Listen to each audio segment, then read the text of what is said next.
महावीर महोभयम् जय सुयाण बभव तीर्थयराणम् अपचिमो जय जय गुरुलोगाणम्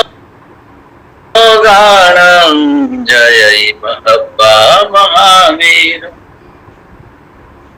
कल्याण बाल पारामं श्रुत गंगा हिमाचलम् विश्वाम्भोजरवीं देवं वन्देऽहं ज्ञातनन्दनम् सर्वारिष्ट प्रणशाय सर्वाभीष्टार्थदायिने सर्वलब्धि निधानाय श्री गौतम स्वामिने नमः।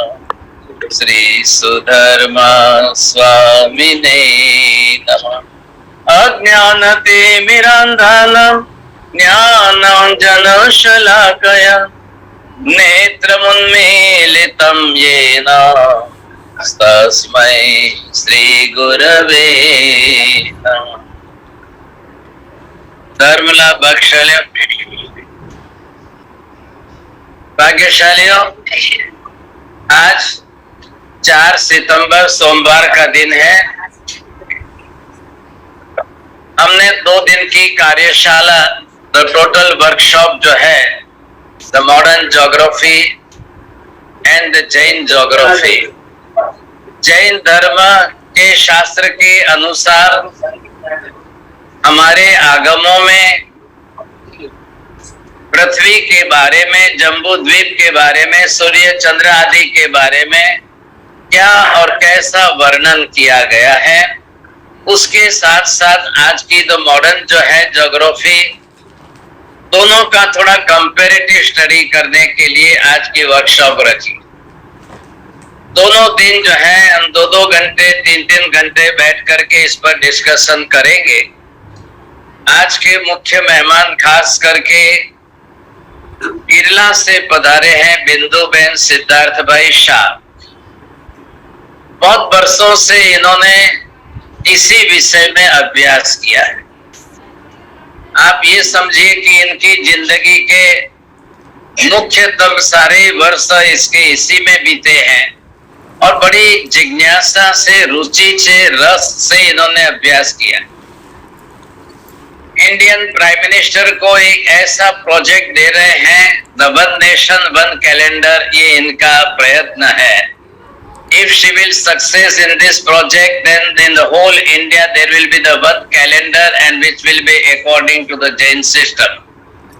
इनका ये भी प्रयत्न चल रहा है कि हमारी तिथियां जो है, जो बदघट आ रही है, किसी का पर्युषण पहले आता है, किसी का पर्युषण बाद में आता है, किसी की संवत्सरी आगे पीछे आती है, तो इसके अंदर भी इनका प्रयत्न बहुत ज्यादा है। पूज्य आचार्य श्री धर्म धुरंधर सूरी महाराज आदि के संपर्क में रह करके प्रयत्न काफी कर रहे हैं। अभी भी सप्ताह भर जो है दिल्ली धर्म सूरी धुरंधर सूरी के पास जाकर के आए। इन्होंने अपनी तरफ से आगम शास्त्रों में से रेफरेंस ले करके, आगम शास्त्रों में से जम्बूद्वीप पन्नति है, चंद्र पन्नति है, सूर्य प्रज्ञप्ति है, इन सब में से विशेष रेफरेंस ले करके काफी अभ्यास किया है और इसी हिसाब से बहुत बड़ा लक्ष्य लेकर के चल रहे हैं। इतना ऊंचा अभ्यास करके इन्होंने पीएचडी भी की, एमए भी किया है और दिल्ली की यूनिवर्सिटी से इनको डिग्री भी एनायत की गई। एक श्रावी का जीवन में गृहस्थी होते हुए, परिवार संभालते हुए ये अपनी तरफ से इतना परिश्रम कर रही है। And just for your knowledge that she is also running the astrological classes and she has established the good trust for that also. तो ये जिनको भी विशेष अभ्यास रस रुचि से करना हो तो बहुत अच्छी तरह से कोई कर भी सकते हैं। चंद्र प्रभु जैन संघ अंधेरी की तरफ से हम सब ने भी ऑलरेडी इन्वाइटेड हर कि भी यहाँ पर आकर के हमको इस विषय में थोड़ा और प्रकाश डालें। तो एक फोकस इनको खास दिया गया है, what the modern geography says and what the Jain geography says. what the Jain astronomy system and what the modern astronomical system, ये दोनों कंसेप्ट जो है आज 2 दिन के अंदर ये पार करेंगे। आप सबको खास रिक्वेस्ट है कि जब टॉपिक इनका साथ में चले तो उस समय आप साथ में नोट्स करते रहना, नोट्स के अंदर ही आपके क्वेश्चन साथ में रखना, और एक सब्जेक्ट पर थोड़ा सा चलने के बाद साथ साथ में क्वेश्चन आंसर भी करेंगे। ऐसे इनकी सूचना है कि बाद में करेंगे तो विषय पूरा हो जाएगा, मैटर की कंटिन्यूटी सब्जेक्ट के साथ कर। लेकिन इतना भी ना हो जाए कि इनकी सारी लेक्चर सिस्टम डिस्टर्ब हो जाए, ऐसा भी मत करना। विद डिसिप्लिन हम करेंगे। तो इसके लिए यहाँ पर सर्वप्रथम महेंद्र जी जो है थोड़ा सा स्वागत करेंगे।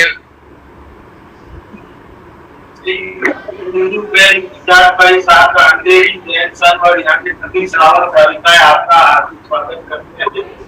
आप समय निकालकर देव गुरु धर्म की जो आप सेवा कर रहे हैं, प्रभावना कर रहे हैं, प्रचार प्रसार कर रहे हैं, लोगों को उसमें श्रद्धा और बढ़ा रहे हैं, उसके लिए आपका बहुत बहुत साधुवाद। आज बिंदु बहन के साथ अपन जो अभी तक व्यवहारिक शिक्षा में जो पढ़ते आए हैं कि अक्षांश रेखाएं क्या है, दिशांतर रेखाएं क्या है, कौन सा ग्रह कहाँ पे आया हुआ है, कौन सा दीप कहाँ पे आया हुआ है, अपन ने पहले भी श्रीमान एसपी जैन साहब से समझा है, विमल भाई साहब से समझा है। उसी की कड़ी में ये आज है ना फर्दर उसके आगे का अपन समझेंगे।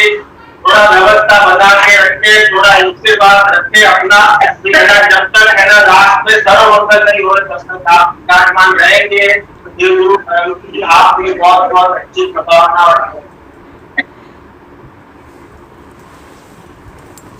हम कहाँ रहते हैं, महाविद्य कहाँ है, सिमंदर स्वामी कहाँ है, जो हमारा भरत क्षेत्र जिसको कहते हैं उसके ऊपर साथ साथ में जो सूर्य चंद्र की गति है, सूर्योदय होता है, सूर्यास्त होता है, कुछ ऐसे विषय जो काफ़ी समझने लायक विषय।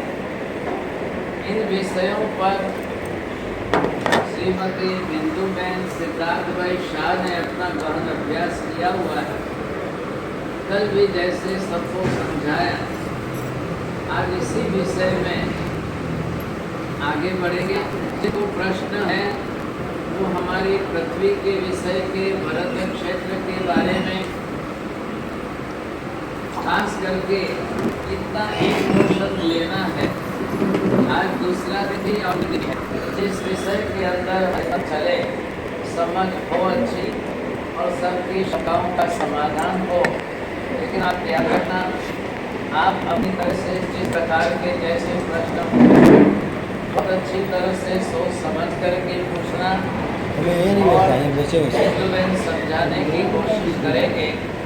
प्रैक्टिकल के रूप में आखिर पृथ्वी कैसी दिखती है, क्या स्वरूप कैसा है, और फिर काल या आरव के हिसाब से वृद्धि हानि का स्वरूप जिस प्रकार से जो दिखाया जाए तो उस पर भी थोड़ा ध्यान से समझने की आप कोशिश करना।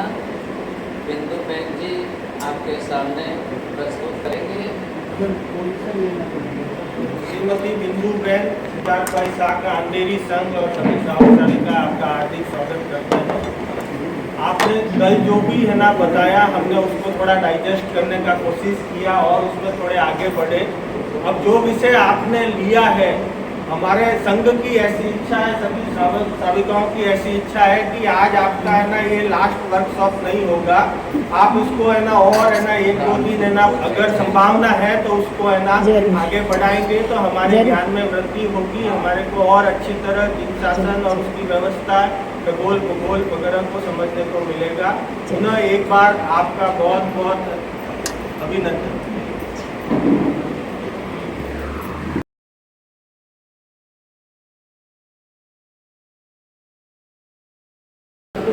इसी श्रृंखला में जो कल जो हमारा टॉपिक चला, नहीं जी माइक नीचे, नहीं, आपकी भी नहीं। हाँ ओके, हाँ ओके, ठीक है ठीक है। कल जो मुद्दा चला था मुझे मैं ऐसा ऐसी आशा में रखती हूँ कि शायद आप लोगों को बहुत अच्छे से समझ आया होगा, क्योंकि हमको सबसे पहला मेरा आपसे ये एक कहना है कि परमात्मा के 24 कल्याण की भूमि यही है। इसको हमको नहीं भूलना है, कभी नहीं भूलना है, क्योंकि यही भरत क्षेत्र यहाँ अभी 2500 साल ही हुए, अभी हम आगे नहीं निकल गए। आज 2650 की जो हम 2550 की जो जन्म जयंती करने वाले हैं, अभी 1-1.5 साल ही बाकी है और 2500 कोई पुराना नहीं है। 2500 साल ज़्यादा समय नहीं है क्या बताओ? 2500 साल ज़्यादा नहीं है। अगर हम ये बोलेंगे 2500 साल में ये वो भूमि ही नहीं है, तो आगे की पीढ़ी तो पता नहीं क्या बोलेगी। सबसे पहले हमको ये समझना है कि यही कल्याणक भूमियाँ है जहाँ पे महावीर स्वामी हुए आज से 2550 साल पहले। अगर ये बात दिमाग में बैठ जाएगी ना, तो आदिनाथ भगवान भी यहीं पे हुए, क्योंकि 24 परमात्मा की कल्याणक भूमियाँ पालीताना जो कहीं भी नहीं है, ये भरत के अलावा बाकी 5 में से किसी भी भरत में शत्रुंजय नहीं है। अब ये याद रखना, शत्रुंजय पर्वत एक ऐसा पर्वत है जो बाकी की किसी भी भरत क्षेत्र के बाकी की जो भी कर्म भूमि है कहीं भी नहीं। 5 भरत में तो नहीं है, कोई कर्म भूमि में नहीं। जो 15 कर्म भूमि है उसमें से बाकी 14 में पालीताना नहीं। और ये सिद्ध क्षेत्र, उसको सिद्ध क्षेत्र, सिद्धों की छत्र छाया इसीलिए कही जाती है कि यहाँ से बहुत अनंता सिद्ध हुए। और हम ये कहेंगे कि ये पृथ्वी नहीं है, कैसे चलेगा बताओ? सबसे पहले ये मुद्दा लो। जब ये क्लैरिफाई हो गया ना कि नहीं, यही पालीताना, यही कल्याणक भूमि, यही हमारे 24 तीर्थंकर परमात्मा की भूमि है, तो फिर आपको ये समझने में बहुत आसानी हो जाए, बराबर। और दूसरा ये मुद्दा, आज हम पूरा भरत क्षेत्र ले रहे हैं। आप वो स्क्रीन पे लगा दीजिए वो पिक्चर, भरत। हाँ, पासवर्ड पहला M कैपिटल आप लिख लो, मैं लिख कर दे देती हूँ आपको। भरत क्षेत्र के लिए बहुत सारी मान्यताएं हैं। मात्र मध्य खंड में ही 6 खंड माने हैं। बहुत सारी बुक में आपको ये मिलेगा, बहुत सारी किताब में ये चीज़ मिलेगी कि जो 6 खंड का भरत क्षेत्र शास्त्र में बताया है, आज वो 6 में से मात्र मध्य खंड में आज की पूरी पृथ्वी, ऐसा कहा जाता है। इस चीज़ को हम खगोल के साथ समझेंगे, आपको बिल्कुल क्लैरिफाई हो जाएगा। क्योंकि मैंने बहुत सारे वीडियो अभी देखे हैं यूट्यूब में, कोई 2 योजन का भरत क्षेत्र बता रहा है, कोई 5 योजन का बता रहा है। आप समझ रहे, ये पृथ्वी छोटी है इसलिए 526 योजन हो ही नहीं सकता। अगर आप, जो मैंने कल आपको 24 एक्सटांस का सूत्र दिया, उसको अगर मानोगे तो आप इसी को मानोगे कि यही हमारी 6 खंड की पृथ्वी है। तो आज हम ये सारी चीज़ क्लियर करेंगे, बाद में मैं आपके प्रश्न लूँगी। पहले ये मेरा मुद्दा हो जाए, इसमें से आपके जितने प्रश्न आ गए बहुत अच्छा है, नहीं आए तो मैं उसको बाद में डिस्कशन करूँगी। मैं 1 मिनट आ जाऊँ। अभी बहुत सारे इसके ऊपर लॉजिक से हम आगे जाएंगे, क्योंकि जमीन के साथ आकाश के सूर्य, जम्बूद्वीप के 2 सूर्य बताए गए, ये आप जानते हैं। जम्बूद्वीप के 2 सूर्य है। और दूसरा एक बहुत इम्पॉर्टेंट मुद्दा कि जब निषद पर्वत पे सूर्य आएगा ना, तब भरत क्षेत्र में सूर्योदय होगा। ये बहुत इम्पोर्टेंट मुद्दा है। इसी से ये पंचांग और तिथि के सारे मुद्दे सॉल्व हुए, इसी मुद्दे से। इसलिए इस मुद्दे को आपको पहले मैं डिटेल से समझाऊंगी। ये जम्बूद्वीप, उसमें ये हमारा महाविद्य क्षेत्र, और यहाँ अब आएगा निषद पर्वत। ये निषद पर्वत, जब यहाँ पे सूर्य आएगा और दूसरा सूर्य यहाँ नीलवान पे जाएगा, बराबर। ये नीलवान पर्वत है, ये निषद पर्वत। एक यहाँ आएगा, दूसरा यहाँ होगा। चंद्र कहीं भी हो सकता है, पूर्णिमा होगी तो ही एक जगह फिक्स, बाकी चंद्र कहीं भी हो सकता है। ये 2 सूर्य, यहाँ से ये सूर्य निकलेगा, यहाँ तक पहुँचेगा, बराबर 24 घंटे। कितने? 24। और तभी 24 घंटे में ये भी घूमा है, दोनों घूमे हैं, तो ये यहाँ 24 घंटे में पहुँच गया। तो सूर्य का पूरा राउंड 60 मुहूर्त का होता है, फिक्स है, ये कभी भी नहीं बदलेगा। कुछ चीज़ बहुत इंपॉर्टेंट है, नोट करना, ये बाद में बहुत काम आएगा। तिथि का पंचांग जानने के लिए ये सबसे ज़्यादा इम्पोर्टेंट। मुहूर्त 30 मुहूर्त मतलब 2 दिन, 60 मुहूर्त मतलब 2 दिन, 30 मुहूर्त मतलब 1 दिन। सूर्य का फिक्स है, बराबर 2 दिन के बाद सूर्य को पहुंचना है। एक सूर्य 60 मुहूर्त लेगा, मतलब ये सूर्य को, इसी सूर्य को यहाँ से वापस आते आते 60 मुहूर्त लगे। 2 दिन। हाँ 2 दिन। और ये सूर्य को भी अपनी जगह पे वापस आने में, ये ध्यान दीजिएगा। 30 मुहूर्त में ये सूर्य यहाँ आ जाएगा, ये सूर्य यहाँ पहुँच जाएगा। कंफर्म हुआ? बराबर? हाँ 30 मुहूर्त में आधा राउंड, 60 मुहूर्त में एक पूरा राउंड, 30 एक दिन में आधा राउंड, 2 दिन में पूरा राउंड। बराबर? बैसी जाओ तो सारे देख अलग क्लास। तो ये सिस्टम है सूर्य की, चंद्र की 62 मुहूर्त। चंद्र 62 लेता है, कितना लेगा? 62। चंद्र 62 लेगा, मतलब ये हुआ, आप इतना समझिए, सूर्य यहाँ से चला है, यहाँ मान लो कि 1 दिन या 2 दिन निकल गया, 1 दिन होगा तो 31 हो जाएगा, ये कंफर्म है आधा। सबसे इम्पोर्टेंट ये है कि दोनों की गति एक समान। गुरुदेव आपने एक बार बोला था तीर्थ गालिए पहनना, ये गुरुदेव से ये बात जरूर आप सुनना। किसी भी आरे में कोई भी आरा, कोई भी काल चक्र चले, हमारे सभी, आप लाए हो खाली नहीं तो रहवा दे जो એટલે हाँ, किसी भी आरे में किसी भी समय पे तीर्थ गालिए पयन्ना के अनुसार कोई भी परमात्मा का कल्याणक की तिथि, नक्षत्र, महीना एक ही होता है, एक ही होता है। पद्मनाभ स्वामी का जब भी जन्म होगा अंतिम महावीर स्वामी के समान ही होगा। चैत्र सुद 13 को ही जन्म, स्वाति नक्षत्र दिवाली के दिन ही निर्वाण, उनकी समान ही आयु। अब आप ये सोचिए कि जब एक पूरा काल चक्र, एक उत्सर पीढ़ी निकल गई है, दूसरे 24 तीर्थंकर, उनकी अगर समान नक्षत्र समान आएगा तो आज क्यों चेंज हो रहा है? ये बड़ा प्रश्न है। आज आपकी तिथि कैसे बदल गई? आज भी आपको हर दिवाली के दिन स्वाति नक्षत्र आना चाहिए। जब अनंत उत्सर पीढ़ी अवसर पीढ़ी में एक आएगा तो आज कैसे बदलेगा? क्लियर हो रही है मेरी बात? तो कहीं ना कहीं पंचांग बनाने में हम गड़बड़ी कर रहे हैं। दूसरा इम्पोर्टेंट ये हुआ कि सूर्य चंद्र की गति बिल्कुल नियम, आकाश बिल्कुल व्यवस्थित गति से चल रहा है। बराबर बराबर।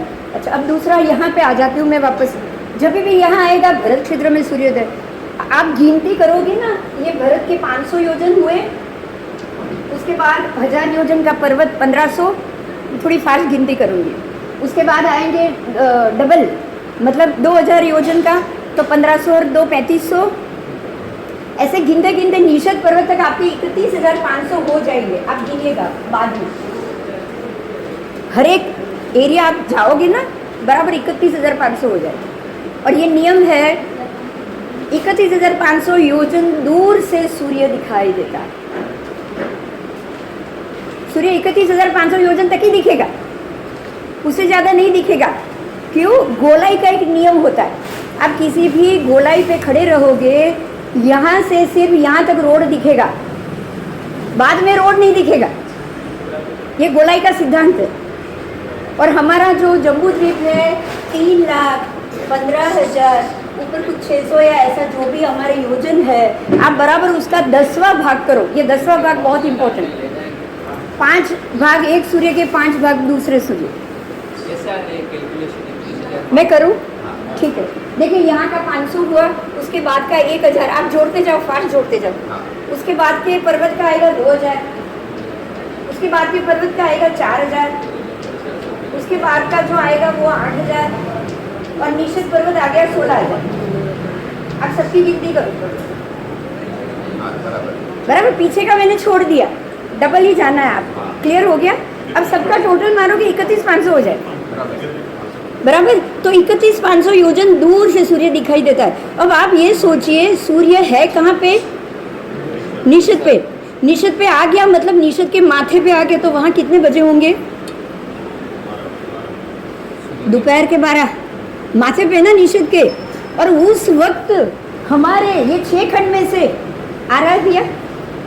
नहीं उधर प्रोजेक्टर पे, हाँ, हमारे 6 खंड में से पहले खंड में सूर्योदय होगा।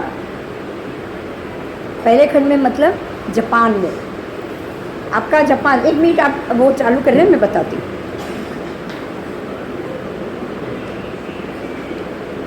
बंद हो गया। 2 दिन कैसे होगा? यहाँ सूर्य उदित हुआ, यहाँ से ये कोने में 12 घंटे, यहाँ से यहाँ 12 घंटे, यहाँ से यहाँ 12 और यहाँ से यहाँ 12, ये तो कंफर्म है। अब जब यहाँ सूर्योदय हो रहा है, आपको यहाँ जब अग्नि कोण में आ गया, सूर्योदय हो गया, ये कोण से ये कोण में यहाँ उसको जाते हुए 12 घंटे लगेंगे। मध्य में डेफिनेटली 6 घंटे आपको बात करने, सीधा हिसाब है। तो जब यहाँ सूर्योदय हुआ है सुबह 5 बजे, 6 घंटे बात करो। ऐसे मैं अप्रोक्सीमेटली कह रही हूँ, 6 घंटे बात करो। रात के 12 बजे ही होगा ना, मध्य रात्रि को ही होगा ना। मतलब भरत क्षेत्र में जब सूर्योदय हुआ, युगारंभ हुआ, श्रावण वद एकम शुरू हो गई, उस वक्त हमारे यहाँ अयोध्या में रात के 12 बजे। तो हमारे यहाँ तिथि कब शुरू हुई? भरत क्षेत्र में हो गई है। ऐसा नहीं आप हर एक जगह की अलग अलग तिथि मानते हो। बताओ, जापान में अलग तिथि चलती है, हमारे यहाँ अलग चलती है, कलकत्ता में अलग चलती है, दिल्ली में अलग चलती है, राजस्थान में अलग चलती है, नहीं ना। भरत क्षेत्र में सूर्योदय हो गया मतलब युगारंभ हो गया, तो वो तिथि शुरू हुई रात 12 बजे। ये सबसे महत्व की बात है। और एक बात और है, इसके सर लो ना मुद्दों, इसके रिलेटेड एक बहुत बड़ा मुद्दा है कि रुद्र मुहूर्त होता है। 13 चीज, 12 से 13 चीज है जब युगारंभ होता है तब शुरू होती। 12 से 13 चीज उसमें है रुद्र मुहूर्त। सबसे उसके बाद वाला है रुद्र मुहूर्त। रुद्र मुहूर्त होगा ही होगा जब युगारंभ हो। श्रावण वद एकम, रुद्र मुहूर्त, प्रावरुष ऋतु, चंद्र संवत्सर, बराबर, वद पक्ष, और खास करके एक शब्द है दिन के लिए, धृतिवस, ना दिवस हो ना रात्रि हो। समझ में आ रहा है? धृतिवस शब्द है, ना दिवस ना रात। आपका देवसी कब शुरू होता है? रात 12 बजे के बाद। प्रतिक्रमण अंतिम कब तक कर सकते हो दिन का? रात 12 बजे तक, बराबर। अच्छा, संवत्सरी का प्रतिक्रमण कब खत्म करते हो? सूर्यास्त से पहले। और कब शुरू होता है? बच्चों का भी होता है। कब शुरू होता है? 12 बजे के बाद। सुबह नहीं होता है, 9 बजे नहीं होता है। आपको अब समझ में आ रहा है? दिन की शुरुआत, राय कब शुरू होता है? तो रात का 12 और दिन का 12 ही हमारा मध्याह्न है। એક નો ક્વેશ્ચન પ્લીઝ, આખું સાંભળો, આખું સાંભળો, પછી મારી સાથે ડિસ્કસ કરજો. અત્યારના કોઈ તિથિ ક્યારે અત્યારે શું થાય છે હું એ નથી કહી રહી, હું તમને આગમપાઠ સમજાવી રહી છું. ઓકે, એટલે હમણાં શું થાય છે એ નહીં, આપણે શું કરવાનું છે હું વાત કરવા આવી છું તમને. हम लोगों को अभी रात के 12 बजे तिथि के लिए जाना ही पड़ेगा. और सबसे इम्पोर्टेंट मुद्दा ये है कि परमात्मा का जन्म भी रात 12 बजे ही होता है. किसी भी परमात्मा का जन्म रात 12 बजे ही होगा. तो जन्म का समय रात 12 बजे, तिथि उसी वक्त शुरू हुई है. हम लोग नहीं मान रहे, हमारी गलती है. एक और बात, एक और जितना भी उससे रिलेटेड बात होगी मैं आज आपको बता के जाऊँ. उससे एक और रिलेटेड बात, हमारा 17वां मुहूर्त, पहला रुद्र मुहूर्त जिसमें युगारंभ हो रहा है, ये रात को 12 बजे 11:50 को शुरू हो जाता है, बराबर. अब दूसरा उसके बाद का है 9वां ब्रह्म मुहूर्त, ये सुबह 6 से 7 में आएगा. उसके बाद 17वां विजय मुहूर्त जो दोपहर 12:39 को आएगा. अगर आप रुद्र मुहूर्त को ही सुबह ले जाओगे तो ये 2 मुहूर्त चलेगा. ब्रह्म मुहूर्त दोपहर में 12 बजे चलेगा और विजय मुहूर्त रात को 8 बजे आएगा, चलेगा? बताओ. विजय मुहूर्त में तो परमात्मा के सारे कल्याण हुए. दीक्षा विजय मुहूर्त में हुई, उनको केवल ज्ञान विजय मुहूर्त में हुआ, परमात्मा की दीक्षा विजय मुहूर्त में हुई. अंदर अंदर नहीं चर्चा प्लीज. विजय मुहूर्त में ही ये कहा गया है पाहिण गामिणी छाया. जब सूर्य पश्चिम की तरफ गमन करता है, कब शुरू करता है पश्चिम की तरफ? दोपहर में 12 बजे के बाद। 12 बजे तो वो सीधा है, पाणी गमन बाद में करेगा, तब विजय मुहूर्त है। तो ये 12:39 को आना चाहिए। और परमात्मा का निर्वाण वो 29वें मुहूर्त में है। ये सब चीज को हम नहीं भूल सकते। ये आगम के पाठ 29वां मुहूर्त है, सर्वार्थ सिद्ध। ये रात को 10 से 11 के बीच में आएगा। और परमात्मा का निर्वाण अमास की अंधारी रात्रि थी, हम जानते हैं बराबर। तो ये रात्रि के समय आ गया। और एक बहुत इम्पोर्टेंट बात, परमात्मा का निर्वाण तो अमास का था। आप गुरुदेव उसमें बोलते हो परोढ़े केवल ज्ञान। गौतम स्वामी को परोढ़े केवल ज्ञान हुआ है। परोढ़ का अर्थ सूर्योदय नहीं होता है, सूर्योदय से पहले। परोढ़ का मतलब क्या? पो फटा ही नहीं है। पो फाटे એને પરોઢ કહેવાય। ગુજરાતીમાં પો ફાટે એને પરોઢ કહેવાય। એટલે ઉજાસ આવે એટલે પરોઢ। સૂર્યોદય નથી થયો હજુ। સૂર્યોદયને તમે ઉષાકાળ કહેશો।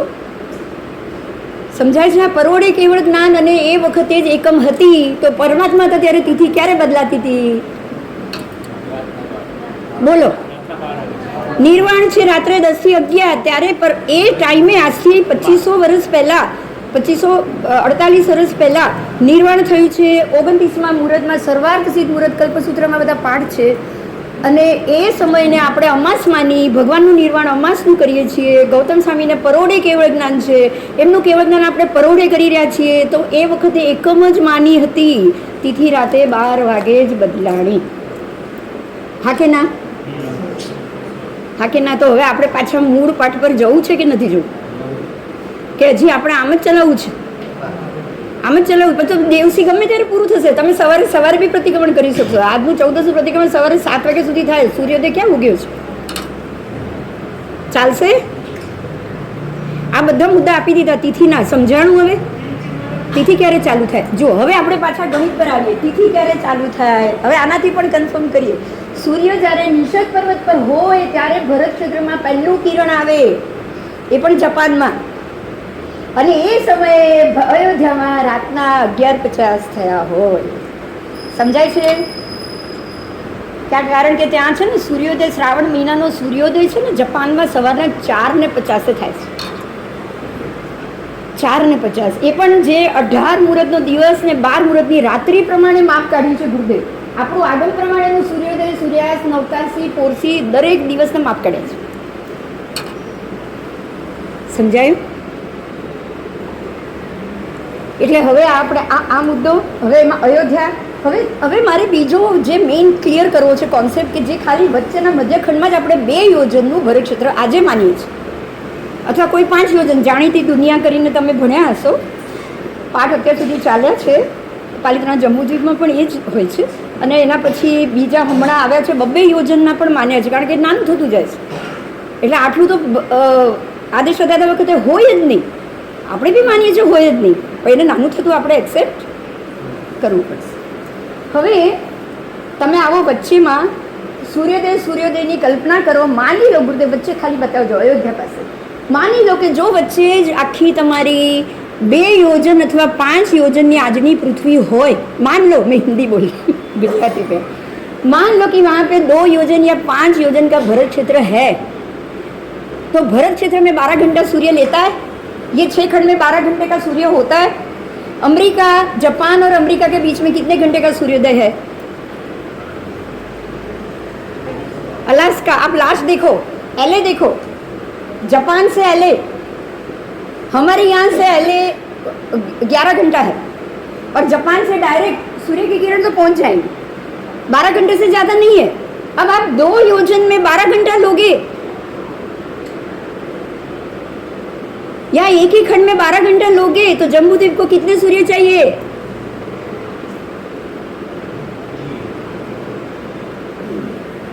बोलो।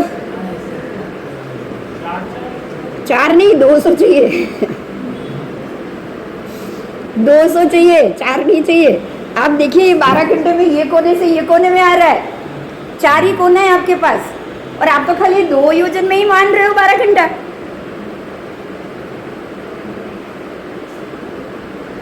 मेरी बात क्लियर हो रही है? खगोल से इसको टैली करोगे ना तो 2 योजन 5 योजन की पृथ्वी नहीं है।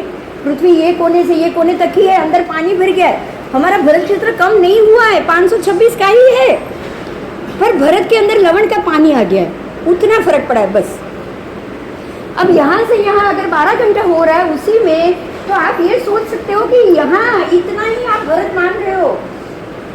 मैं यहाँ ही बना देती हूँ, ये 6 खंड बराबर, पद्मध्र से गंगा सिंधु आ रही, ये 6 खंड। तो आपका ये खंड में ये खंड से ये खंड तो 13 घंटे का सूर्योदय आज भी है कि नहीं? एंड तक ये के स्टार्टिंग हो रही है एंड। आज भी देखो आप निकालना गूगल से, जापान से लेके अलास्का, जापान कितने बजे सूर्योदय हो रहा है, अलास्का कितने बजे सूर्योदय हो रहा है, आप गूगल में आराम से निकाल दीजिएगा।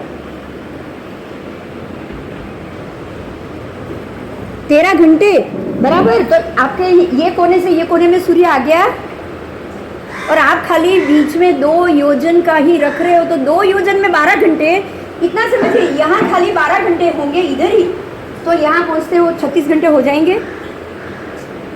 यहाँ आगे आगे एक ही सूर्य यहाँ से लेके यहाँ कितने दिन में पहुँचेगा? तो जम्बूद्वीप को कितने सूर्य चाहिए? 100 भी कम पड़े, 200 भी कम पड़े। आकाश से देखने जाओगे ना तो 5 योजन या 2 योजन का भरत क्षेत्र पॉसिबल ही नहीं है। मध्यखंड में भरत पॉसिबल ही नहीं है बताओ, चलो बोलो। आकाश और भूगोल दोनों को साथ देखना, खाली भूगोल से नहीं। जमीन छोटी हो रही है उसका कारण दूसरा, उसका कारण ही दूसरा। अच्छा, और जो हमने कल ये मांडले की बात की थी, आप यहाँ इमेजिन करिए, देखिए यहाँ और यहाँ भी इमेजिन करिए, ये पूरा मांडले का एरिया है, बाहर का एरिया मांडले का है। यहाँ सिर्फ इतना ही अंदर मांडला है, मांडले का एरिया इतना होता है, इतना। यहाँ पे थोड़ा 180 योजन और यहाँ पे बाकी बराबर। अब यहाँ पे सूर्य घूम रहा है, ऊंचाई पे था, ध्यान से सुनिएगा ये बात। जब ऊंचाई पे था तब ये भूमि पे उसकी असर कम होती थी, जब ऊंचाई पे था तब भूमि पे असर कम होती थी कि नहीं? होनी चाहिए कि नहीं, ये तो बोलो। नेचुरल होगी। जब हम भूमि से ऊंचाई पे, मतलब जो पहले के 800 योजन, पहले आरे के 800 योजन थे, तब आपके लिए यहाँ सूर्य का प्रकाश, ओजोन वायु का लेयर सब ज़्यादा था। ओजोन वायु क्या है मैं समझा देती हूँ। साइंस में O2O3, O2 H2O जब होगा ना, H2O मतलब H2 यानी हाइड्रोजन और O यानी ऑक्सीजन, तो वो पानी बन जाता है। जो एरिया में आपका H2O का प्रमाण होगा, वायु के अलग अलग लेयर है, और हम तो वायु शास्त्र में पढ़ चुके हैं। कितने हैं वायु का, कितने हैं बताओ? 7 लाख पृथ्वी का है। हम लोग भूल जाते हैं सब कुछ, जो इम्पोर्टेंट चीज़ है वही भूल जाते हैं। 7 लाख वायु का की योनि है, 7 लाख। ये परमात्मा ने बताई, साइंस तो बहुत कम बताएगा आज, है ना। O1, O2, O3, साइंस के पास तो बहुत कम वायु। समुद्र के भी वायु है, ईशत पूर्व वायु, ये समुद्र के वायु। जब समुद्र के वायु रहते तो पृथ्वी का वायु अटक जाता है। आप कभी दरिया किनारे बैठ के देखना, जब वहाँ पवन होगा तो हमको यहाँ गर्मी लगेगी, अटक ही जाता है, उल्टा चलता है दोनों। तो ये 7 लाख वायु का में से ओजोन वायु की परतें, जैसे जैसे ऊपर जाओगे ना, आपने साइंस में पढ़ा होगा लिथोस्फीयर, सब एटमॉस्फेयर में स्फेयर आते हैं। जैसे जैसे जाओगे ऑक्सीजन पतला होता जाता है, ऑक्सीजन 0 होता जाता है। ओजोन का लेयर सबसे ऊपर है O3, और ये ऐसा लेयर है जो सूर्य के किरणों को हमारे तक पहुंचने में उसको बिल्कुल नॉर्मल कर देता है। आप उसको बेयर कर पाओ, इतने नॉर्मल कर देता है। अब सूर्य यहाँ 800 योजन था पहले आरे का, वो धीरे धीरे 350 योजन तक उतर गया। अभी 350 योजन तक उतर गया, तो ओजोन वायु रहेगा क्या? सबसे पहले वो ही फटेगा। ओजोन वायु फट रहा है, इसलिए गर्मी, ग्लोबल वार्मिंग कब से शुरू हुआ? पहले आरे से। ये मत भूलना, आज साइंस कुछ भी कहे, ग्लोबल वार्मिंग अंदर से नहीं होता है कभी भी। आप अंदर कितना भी पेट्रोल यूज करो, इलेक्ट्रिक यूज करो, ग्लोबल वार्मिंग अंदर से नहीं होगा। पूरा ग्लोबल वार्म हो रहा है, वो बाहर से ही हो सकता है, अंदर से कभी नहीं हो सकता। समझ में आ रही है ये बात? ऐसे ही गंगा नदी का पट छोटा नहीं होने वाला। गर्मी इतनी बढ़ेगी, पानी अपने आप भाप से उड़ जाएगा। ऐसे ही नहीं कम होगा, कुछ भी ऐसे नहीं होने वाला। इतनी ऊंचाई से जो मंडल चल रहे थे, आज 350 योजन उतर चुके हैं, यहाँ से थोड़े अंदर भी आ चुके हैं, क्योंकि स्क्वीज होगा ना तो सब जगह से होगा। क्योंकि ये जो 510 योजन का जो नाप है ना, ये भारत में ही चल रहे हैं, इसीलिए घट रहा है। ये बात समझना। अगर भारत में नहीं चलते ना, अंदर की तरफ चलते ना, तो ये कम नहीं। उत्तर पीढ़ी में ये बढ़ेगा, उसका एरिया बढ़ेगा, अवसर पीढ़ी में इसका एरिया। अवसर पीढ़ी नाम ही है कि घटना, तो उत्तर पीढ़ी का नाम ही है बढ़ना। इस चीज़ को हमको एक्सेप्ट करना ही करना है। ये जब घट बढ़ रहा है तभी यहाँ गर्मी हो रही है। आज आप 60 डिग्री पे पहुँच गए, 70-80 पे भी पहुँच जाओगे, कोई सरप्राइज़ नहीं। दिन छोटे जाएंगे, वो कल हमने कैलकुलेशन कर लिया। 24 घंटे का आज दिन है, पहले एक दिन का कितना समय था आप यही सोचो। कुछ नहीं, आपको मालूम भी नहीं पड़ेगा। सूर्य उगा है, इतने प्रहर दिन के तो 8 ही प्रहर रहने वाले, वो नहीं बदलेंगे। 24 घंटे के प्रहर तो 8 ही रहेंगे, लेकिन समय ज़्यादा है, समय ज़्यादा जाए। क्लियर हो रहा है? आज की अपेक्षा से 8-8 साल निकल जाएंगे, आपको मालूम भी नहीं। तो ये मंडल नीचे उतर रहा है, और इसी का कारण है, यहाँ से जब मंडल नीचे उतरेंगे, आप ये सोच सकते हैं कि हमारे यहाँ तो ऊपरा ऊपरी बदलाव आएगा। लेकिन आप देखो यहाँ से कितना अंदर है हेमवत क्षेत्र, मात्र 1500, और इसके 2000 में से 1000, 2500 योजन अंदर है। हेमवत क्षेत्र 2500 योजन में शुरू हो जाएगा। 500 भरत के, 1000 लघु हिमवान के 1500, और 2000 हेमवत क्षेत्र से आधा कर ले। 1000 उस तरफ, 1000 इस तरफ, बीच में आएगा ना कल्प वृक्ष और युगलिक कार तो बीच में है। तो मात्र आपके 2500 योजन में ही सदाकाल तीसरा आ रहा। कौन सा?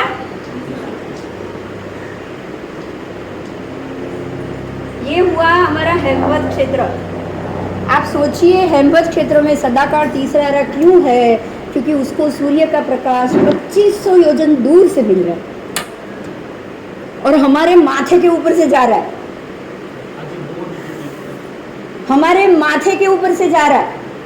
क्लियर हो रही है ये बात? भरत क्षेत्र में 12 बजे जो सूर्य तपेगा ना, धूम तपेगा ना, वो हेमवत में नहीं तपने वाला। ये इमेजिन कीजिए आप, इमेजिन यहाँ हेमवत क्षेत्र और यहाँ का जो आएगा पहला क्षेत्र, वो, क्योंकि यहाँ से भी सूर्य 2500 योजन दूर है, इसीलिए वहाँ सदा काल तीसरा आ रहा है। ये सूर्य चंद्र की व्यवस्था के कारण ही वहाँ ये आरा की। नहीं तो आप इतना सोचिए, चलिए मैं आपको एक मुद्दा दे रही हूँ, जब हमारे यहाँ पहला आरा होगा ना, तो भी वहाँ तीसरा क्यों होगा? काल की व्यवस्था ही ऐसी, काल की व्यवस्था ही ऐसी, और वो दूर है। हमारे यहाँ पहला आरा भी होगा ना, ग्रह ऊपर है, ग्रह हमको जो ताकत दे रहे हैं ना, उनको तो वो भी उतनी मिलेगी ना जितनी अभी मिल रही है। वो 2500 योजन। देखिए एक बात बहुत इंपॉर्टेंट है, जो मैंने आपको कल फलादेश में बताया था, हमारे शरीर की पुष्टि, एक ये ज्योतिष का मुद्दा मैं आपको आज और बता रही हूँ। आपके शरीर की सारी हड्डियों का ढांचा बनाने वाला ही सूर्य, ये ज्योतिष का फलादेश। हमारी 7 धातु शरीर की, उसमें हड्डी देता है सूर्य। आपकी 365 हड्डी, अगर कुंडली में सूर्य वीक होगा ना, डेफिनेटली आपको हड्डियों का प्रॉब्लम होगा। अगर चंद्र वीक होगा तो आपके शरीर में दौड़ने वाला पानी, खून भी पानी है, पानी भी पानी, बॉडी में 75% पानी। 7 ग्रह 7 धातु देते हैं, उनके किरणों के कारण ही हमको वो धातु मिल रही है।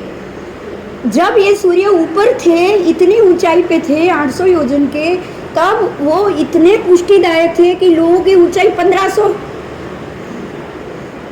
धनुष थी, 3 गांव की काया थी तब, क्योंकि इतनी ऊंचाई पे थे। आप सोचो ना, उनके भी 800 योजन, उनके 800 योजन कितनी ऊंचाई पे होंगे गुरुदेव? 3 गांव की काया वाले के 800 योजन, तो आज जो हमारे ऊपर है उससे तो कितना ऊपर हो गया। उसको 3 गांव से मल्टीपल करना पड़ेगा आपको। तो इतना ऊंचा सूर्य, सब तुष्टि पुष्टि हड्डियां सब मजबूत देता था, वज्र वृषभ संज्ञायन, क्योंकि उनकी जो ओजोन लेयर फटा भी नहीं था, और उनके किरण है ना, ये ओजोन लेयर उसकी किरणों को ऑब्जर्व कर देता है, और आपके नीचे जो आता है ना वो बिल्कुल स्मूथ हो गया।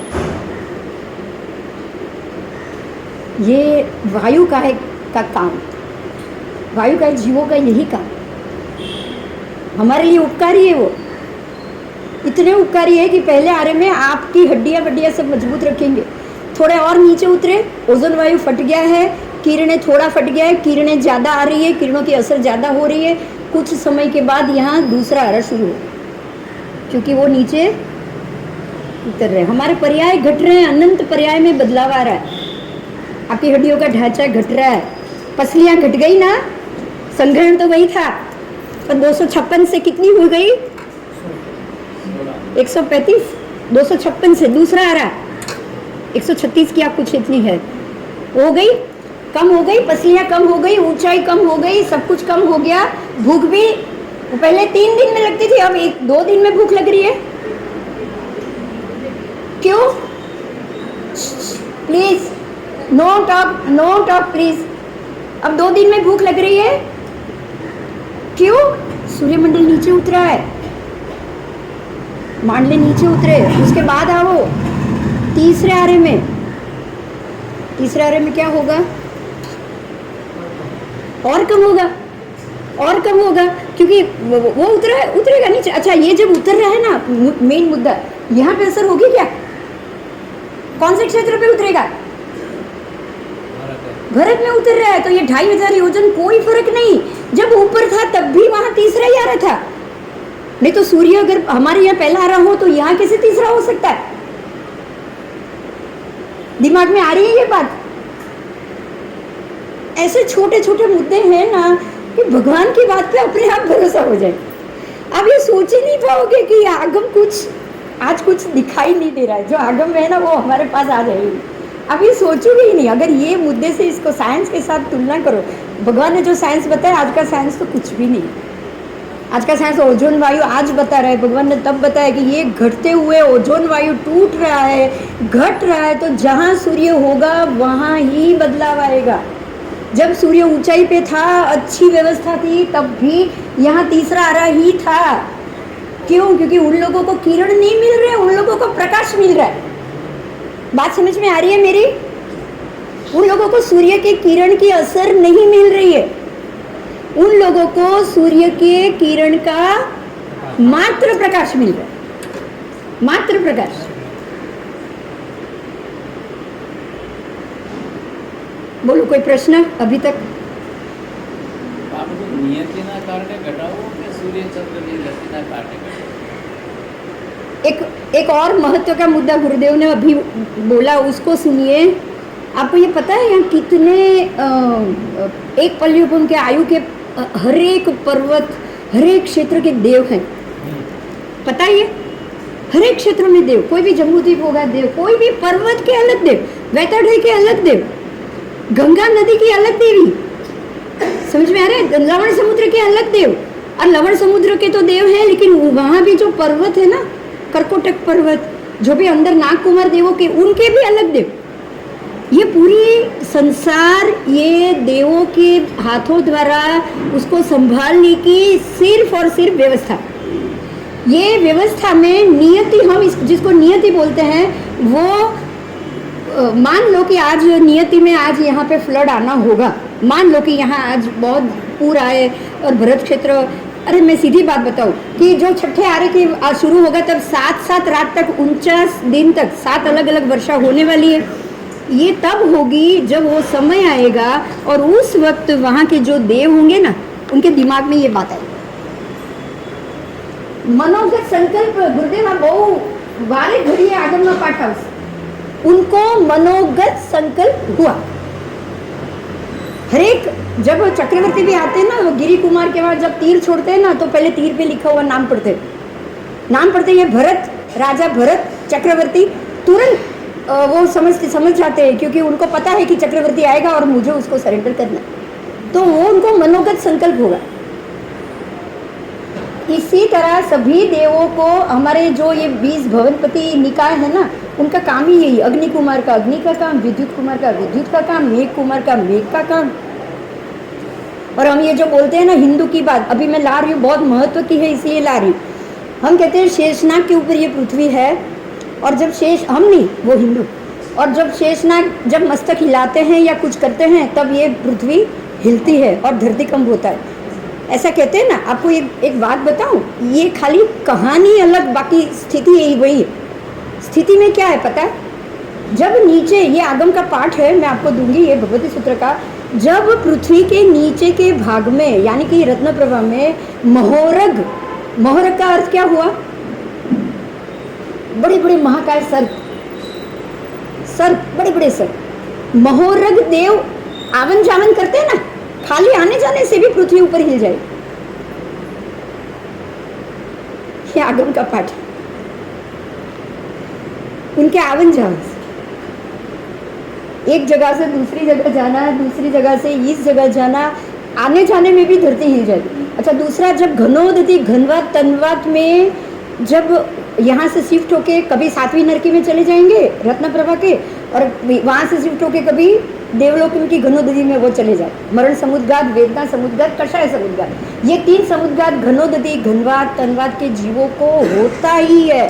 क्यों? क्योंकि उनका साथ ही कर्म का बंध होता है, उनको आयुष्य कर्म का कभी बंध नहीं होता, 8वां कर्म होता ही नहीं। ये सारे जाति भव्य जीव है, और वो जाति से एक घनवात से निकल के दूसरे घनवात में जा सकते। आप समझ रहे? हम लोग मरण के बाद शरीर छोड़ेंगे और जीव जाएगा, जो जाति भव्य नहीं है, लेकिन जाति भव्य वहाँ जाएंगे, मरण समुद्घात करेंगे, जहाँ निपजना है वहाँ जाएंगे, फिर यहाँ से अपना शरीर छोड़ेंगे। खाली 7 कर्म का बंध है। आप सोचिए, ये जाति भव्य जीव जो सभी घनोदधि घनवात तन्वात ये सबके अंदर है, ये करुणा किसकी परमात्मा करते हैं पता है? तीर्थंकर नाम कर्म बांधने वाला जीव, सभी जीव करु शासन रसी। आपको नहीं पता होगा, लेकिन भगवान को तो ये पता है कि सारे जीव, ये लोग तो रहने वाला है, सारे जीव तो छूटने वाले भी नहीं है, छठा परमात्मा ऐसी कल्पना, ऐसी करुणा करेंगे? आप सोचिए। तो भी सभी जीव करू शासन रसी, उनको पता ही है ये जीव तो यहाँ से बाहर ही नहीं जाएंगे। और जितने 28 प्रकार, जितने 28 प्रकार के भव्य जीव है जो जा सकते हैं, उतने ही अभव्य जीव, मतलब सभी जाति में घनोदधि के जीव घनोदधि में ही नियत रहने वाले हैं, नित्य निगोदी जीव नित्य निगोद में नियत रहने वाले हैं। कोई भी पृथ्वी काय में सब में जाति भव्य जीव मिलेंगे, जितने भव्य जीव है उतने ही जाति भव्य जीव है। इसीलिए ये लोक का कभी भी नाश होने वाला नहीं, ये लोक हमेशा रहने वाला है। इसका कारण ही ये है कि ये जीव हमेशा ये संसार में रहने। और जब भी परमात्मा से ये सवाल आज तक किया गया है, आज तक, आगे का नहीं पता, आज तक जब भी सवाल किया गया है कि भव्य जीव कितने हैं, मोक्ष कितने गए हैं। भव्य जीव तो बहुत है, संसार में घूम रहे हैं, मोक्ष कितने गए हैं? तो जितने जीव है उनमें से अनंतवा भाग जितने जीव ही मोक्ष। आज तक तो यही जवाब है। अब आपको मैं सिर्फ ये पॉइंट इसलिए बोल रही हूँ कि ना ये भरत क्षेत्र कभी जाएगा ना कुछ भी, क्योंकि ये सारे जीव जो है ना, उनको ये अपनी जाति में से तो कभी बाहर आने वाले ही नहीं है, कभी नहीं आने वाले हैं। ये बात बहुत महत्व की है, इसको समझना है। वो नहीं आने वाले हैं, इसीलिए लोक शाश्वत है, हमेशा रहेगा। अगर ये सब बाहर निकल गए ना तो लोग गया, फिर भगवान की ये बात पे हमको भरोसा ही नहीं आएगा। मुझे पहले बहुत ख्याल आता था, ऐसा कैसे वो जीव बाहर नहीं आ सकते, ऐसा कैसे वो जीव बाहर बढ़िए। इसके लिए एक और मुद्दा है, जो हमारे अष्टरूचक प्रदेश है ना, उनके आठों के आठों बंदी, और ये परिणति है, ये विसस्रा बंद प्रयोग बंद। बंद के 2 प्रकार है, उसको मुद्दा आया है, मैं समझा देती हूँ, आधा नहीं छोड़ूंगी, आपके दिमाग में क्वेश्चन नहीं रखूंगी। बंद के 2 प्रकार है, कर्म बंद के 2 प्रकार है। एक है प्रयोग बंद, दूसरा है विसस्रा बंद। प्रयोग बंद है वो आप और मैं या भव्य जीव हम प्रयोग कर सकते हैं, हम पंचेंद्रिय तक पहुँचे हैं, पंचेंद्रिय तक आप पहुंच गए हो, आप नियत ही भव्य हो, क्योंकि आपने प्रयोग किया है यहां तक, आपने प्रयोग किया पंचेंद्रिय तक पहुंचने का। पंचेंद्रिय में तो जाति भव्य नहीं आएगा, उसमें अभव्य आएगा, उसमें अभव्य आएगा, उसमें जाति भव्य नहीं आएगा। पर पंचेंद्रिय तक पहुंच पाओ, उसी के लिए ये भव्य अभव्य अंदर से प्रयोग करना पड़ता है, शक्ति वीर्य को फौराना पड़ता है, वीर्यांतराय होगा, तब आप ये इंद्रिय को आगे आगे के अच्छे भोग में जा पाओ। ये तो गुरुदेव बहुत अच्छा समझाते हैं, मुझे पता है। आठों कर्म का क्षय कैसे करना है और कहाँ से आप जीव कैसे प्रगति करता है। एक और बात, कितने भी जल्दी मोक्ष जाने वाले जीव होंगे ना, जब तक ये 14 राजलोक की प्रत्येक जगह पे उसने जन्म नहीं लिया ना, सूक्ष्म से सूक्ष्म, तब तक उसका मोक्ष नहीं। इसके लिए उसको पुद्गल परावर्त काल बोला जाता है। पुद्गल परावर्त का काल ही मतलब ही यही है, एक पुद्गल परावर्त काल, मतलब कि आपको प्रत्येक 14 राजलोक की प्रत्येक जगह पे जीव को जाना ही पड़ेगा, कंपल्सरी। हाँ है, वो तो सारे संसार के नियम है, अपने नहीं है ये अपने नहीं है। तब आप जाके अधर पुद्गल में प्रवेश करो। अगर मान लो कि किसी का भव्यता ज़्यादा हो गई तो फिर वो समुद्घात करेंगे अंतिम समय में, और अपने शरीर को दंड बना के 14 राजलोक में फैलाएंगे, जहाँ उसका जाना बाकी है वो 5 ऋष्वाक्षर में पहुँच जाए। आपने जो मुद्दा बोला ना, इसका जवाब ये, अगर बाकी रह गया हो तो, जैसे मरुदेवा माता तीसरे ही भोग में मोक्ष गए, तीसरे ही भोग में निगोद से बाहर निकल के मोक्ष जाने वाला जीव हर जगह जाएगा नहीं, या फिर वो पहले जा चुके हैं फिर वापस अंदर गए होंगे, दो में से एक बात हो सकती है। तो केवली समुद्घात करके आप अपना शरीर जब तक 14 राजलोक में फैलाते ही क्यों है? सारे केवली नहीं फैलाते हैं, सारे केवली को परमात्मा को केवली समुद्घात की जरूरत नहीं पड़ती, क्योंकि उन्होंने हर जगह पे अपना जाकर वो जगह का जो भोग है वो किया नहीं। चलो अभी हम थे यहाँ पे, हाँ प्रयोग बल और विसस्रा बल, थैंक यू। विसस्रा, हाँ मैं लिख देती हूँ, विसस्रा, शायद स्पेलिंग कुछ अलग हो सकता है, लेकिन विसृसा, विसृसा, इसका अर्थ है कुदरती, नेचुरली, स्वभावगत परिणाम। उनका स्वभाव ही ऐसा है, वो अंदर से कुछ नहीं कर पाएंगे। मतलब कुछ बीज होते हैं, मैं समझाऊं, कठोल, आप किसी को जमीन में गाड़ो वो फूलेगा फलेगा, और कुछ बीज बिल्कुल निर्बीज होते हैं, उसमें ताकत ही नहीं है। हाँ खोड़ू, खोया मग, खोड़ू मग, जे कोई, उसमें ताकत ही नहीं है कि वो नया अपने अंदर से फणगा बना पाए। वही यहीं पे आएगा। कुछ जीव ऐसे हैं जो जिनके आठों के आठों, अब इसके साथ है ना हमारा जो सादी अनंत, सादी संत वो जुड़ा हुआ, ये चारों जिनके आठों के आठों बंद होंगे ना, उनका हो गया अनादि। जिनके आठों के आठों रुचक प्रदेश बंद पड़े, किसी के 4 बंद पड़े हुए, 8 नहीं 4 बंद पड़े हुए, जिनके 4 बंद पड़े हुए ये अभवी जीव। क्यों? क्योंकि उनको आयुष्य तो मिल रहा है ना, वो अपनी अलग अलग इंद्रियों में तो जन्म लेते हैं।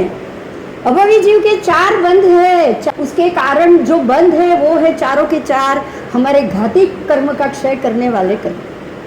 वो 4 का वो कभी क्षय ही नहीं कर पाई। जो हमने पाठ भगवान ने बताए थे ना, ये जो मम्मण सेठ, फिर कपिला दासी, उनके 4 घाती कर्म के चारों रुचक प्रदेश जड़बे श्लाघ बंद पड़े हैं। वो लाख कोशिश करेंगे खोल, 9.5 पूर्व का ज्ञान लेंगे तब भी नहीं खोल पाए। ये हुआ दूसरा भेद। तीसरा भेद वो हुआ कि जो सारे के सारे 8 रुचक खुले हैं और वो प्रयत्न करने से आगे जा सकते हैं, वो आएंगे प्रयोग में। विसरसा में बाकी के 3 प्रयोग बन में जो मोक्ष जा पाए। यस, सादी अनंत आदि है उनकी, अरे कुछ गलती कर ली मैंने, सादी अनंत तो वो आ जाएगा, अभवी आएगा, अनादि सान, अनादि सान भी नहीं, सादी सान वो भव्य जीव में जाएंगे। अब जो चौथे बाकी रह गए ना, वो ये हो गए जो कभी भी अपनी जाति से बाहर नहीं, उनके साथ प्रदेश आयु पड़ता भी नहीं है। हाँ, पीड़ा होती है, कर्म बांधते हैं, सातों के सातों बांधेंगे। मूर्छा में उनका मन होता है, पीड़ा भोगते हैं, इसलिए वेदना समुद्घात, कषाय समुद्घात, ये दोनों उनको मिलेगा। और मरण समुद्घात करके वो जहाँ घनोदधि है वहाँ से दूसरी घनोदधि में पहुँचे। ये बहुत इम्पोर्टेंट मुद्दा है, मैं इसलिए आपके सामने डिस्कस कर रही हूँ, क्योंकि जो केवली समुद्घात होता है, केवली समुद्घात में जो आपके 8 रोचक प्रदेश की मैं यहाँ बात आएगी, जो भी अगर पुष्करवर द्वीप में भी अगर केवली भगवान समुद्घात करेंगे ना, तो उनको भी पूरा अपना शरीर दंड बना के अपने पहले जम्बू द्वीप के मेरू पर लाना, क्योंकि अपने आत्मा प्रदेश के ऊपर जो लगे हुए कर्म है, जब तक आप उसको हर जगह पे अपने आप को पहुंचा के ख़त्म नहीं करोगे ना, तब तक आपको मोक्ष जाने की परमिशन नहीं। चलो आगे, अब यहाँ से हम आगे जाएंगे। विससरा बंद अपने आप अंदर ही पड़ा है, आप कितनी भी कोशिश करो आप प्रयोग नहीं कर पाओगे। समझ में આવી ગઈ મારી વાત? 8 બંધો એ જાતિ ભવે, 8 બંધ, 8 જેના 8 બંધ છે એ જ જાતિ ભવે, એ ક્યારે બહાર જ નહીં આવે। 4 બંધ ને 4 આઠે બંધ હોવાના કારણે આયુષ્ય બાંધી જ નથી શકતા। કલ્પના કરો, આ સમૂર્છિમ નથી, પાછા સમૂર્છિમ નથી, બંધ 8 રૂચક પ્રદેશ બંધ અને 7 કર્મ બાંધે। જેને 8 રૂચક પ્રદેશ બંધ છે ને એ 7 કર્મનો બંધ કરે છે। અને આ તમને વિશેષરા બંધ અને સ્વાભાવિક બંધમાં મળશે ને મળશે। ભગવતી સૂત્રનો પાઠ છે, તમે એ પણ લખો મુદ્દો। તમે આ જ્યારે કોઈને કહેશો ને, आप अगर किसी को बोलेंगे कहाँ से आप ये चीज़ लिख रहा है, तो ये लिख दीजिएगा, ये भगवती सूत्र में विशेषरा बंध और प्रयोग बंध का ये मुद्दा। ના, એ લોકોનું આયુષ્યનો બંધ જ નથી, આયુષ્યનો બંધ જ નથી, ત્યાં જ છે ને ત્યાં જ રહેવાનું। એક જન્મ પૂરો કરી બીજા જન્મમાં જશે તો ખરા? જાય જ નહીં, જગ્યા બદલે मात्र। આ જગ્યા તો બદલે। हाँ, तो वो घनोदधि, रत्नप्रभा की घनोदधि में से नीचे 7वीं नरक की घनोदधि तक जाएंगे। यहाँ से निकल के ऊपर की घनोदधि, ऊपर भी सारे अपने जो लोग है ना, वो भी घनोदधि के अंदर ही है। મરણ પામીને જ જશે ને? મરણ નહીં, મરણ પહેલા ફરશે, મરણ સમુદ્ઘાત કરે। સમુદ્ઘાત એટલે શું? तो कि તમે તમારું શરીરને ફેલાવો।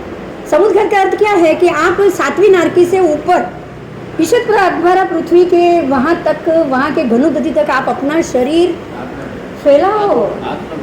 हाँ, आत्मा प्रदेश वहाँ तक वो पहुँचाएंगे। जैसे मैंने वहाँ पैर रखा और फिर यहाँ से मेरा पैर उठाया, अब ये जगह बाद में छोड़ोगे, इसको मरुण समुद्घात। और ये तीनों पीछे के तीनों समुद्घात इनके ही हैं, वेदना समुद्घात, कषाय समुद्घात और मरण समुद्घात। ये जीवों का ही है। ये समुद्घात 5 है, पर ये समुद्घात केवली भगवान नहीं करते हैं, ये बात दिमाग में रखना। मरण समुद्घात, वेदना समुद्घात और कषाय समुद्घात केवली भगवान को नहीं होता, उनको सिर्फ केवली समुद्घात।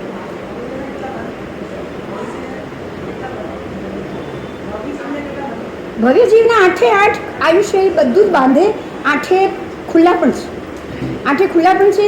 8 में आप प्रयत्न भी कर रहे हो। आप 8 कर्मों से आप धीरे धीरे एक इंद्रिय से निकोल से लेकर आओगे, मनुष्य भव तक आओगे। और वहाँ तक अगर समझ में आया तो पुण्य बांध के पुण्य को कैश नहीं करोगे। आप जैसे एफडी कैश कर लेते हो ना, बैंक में इकट्ठा किया है पैसा और सीधा जाके कैश कर लिया, पुण्य बांधा हुआ।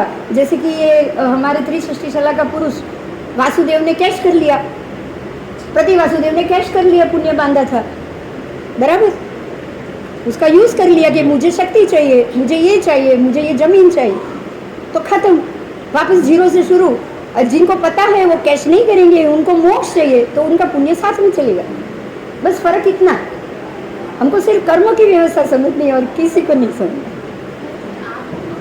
अब હું આગળ જાઉં, પછી કરજો क्वेश्चन આગળ। चलो, अब यहाँ कहाँ थे वो, आगे यहाँ का मुद्दा याद आया, आकाश से। हाँ, आपने देवों का किया था। हाँ, देवों की आपको एक बात समझनी है कि ये पूरा जो ज्योतिष चक्र है, मंडल है, वो सब हमारी क्या, ये पूरे पृथ्वी की व्यवस्था के लिए। अब ये भरत क्षेत्र नहीं है, उसके लिए कोई क्वेश्चन है? पहले मुझे ये बताओ, फिर मुझे बाकी के 5 भी बताना है। आज मैं आपको ये लाया ही इसलिए कि मैं आपको बताना चाहूँ। इसमें कोई क्वेश्चन है? ધનોદારી ઘરમાં ઉપર પણ છે ને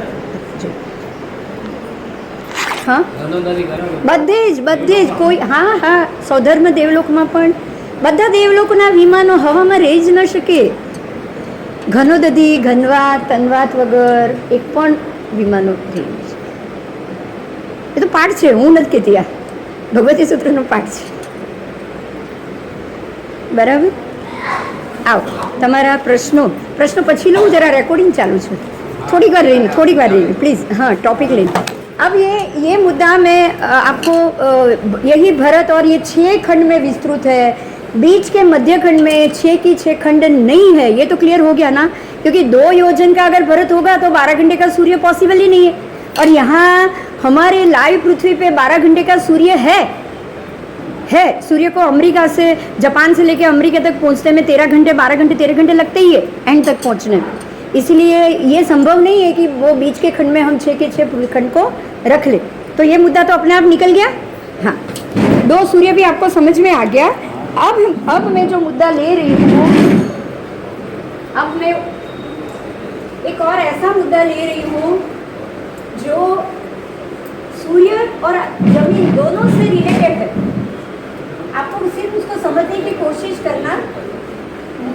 आपके मन में कोई सवाल भी हो ना, तो ये हो नहीं सकता ऐसा मत सोचना, क्योंकि पॉसिबल है. आज नहीं तो कल आपको लगे कि ये सच है. बराबर. देखिए, ये है हमारा जम्बू. कितना है? 1 लाख योजन. मैं अभी छोटा करूँगी, हम पूरे 2.5 द्वीप करने जा रहे हैं. जम्बू 1 लाख योजन. बराबर. और बीच में मेरू. अब बाजू में 2 लाख का लवण हुआ, तो ये हम मानेंगे, चलो लवण समुद्र.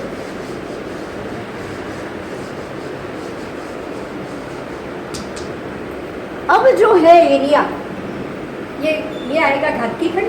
यहाँ मैं थोड़ा छोटा करूंगी.